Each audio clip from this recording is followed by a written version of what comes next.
always found the quaint charm of Willowbrook irresistible, a small town where every yard boasted manicured lawns and quirky decorations.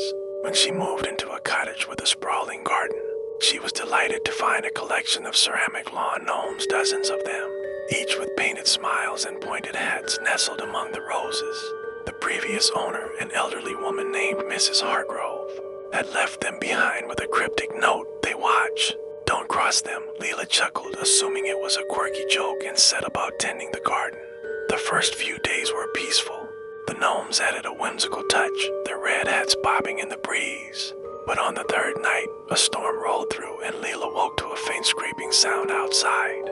Peering out, she saw the gnomes rearranged into a circle around the garden shed, their eyes glinting under the moonlight. She brushed it off as wind-blown mischief and went back to bed. The next evening, she decided to trim the roses near the shed, accidentally knocking over a gnome with her shears. Its head shattered, revealing a hollow interior filled with soil and what looked like tiny, twisted roots. At night, the scraping returned, louder, accompanied by a low, guttural hum. She found the gnomes closer to the house, their circle tighter, their painted smiles now twisted into grimaces. A chill ran down her spine, but she rationalized it as her imagination. By the fifth night, the hum became a chorus of whispers. "You broke us, you'll pay."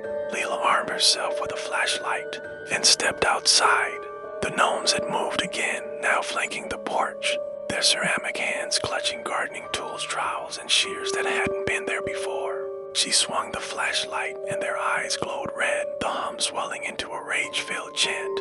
One lunged, its arm cracking as it swiped at her leg, leaving a shallow cut. Panic seized her. She ran inside, barricading the door, but the whispers seeped through the walls. "Revenge, revenge." The next morning, the garden was silent, the gnomes back in their original spots, though a new one stood among them, its face eerily like hers. Neighbors found the cottage empty days later, the door ajar, the garden overgrown. The gnomes were gone, but faint scratches marked the porch, and a single ceramic shard bore Lila's initials.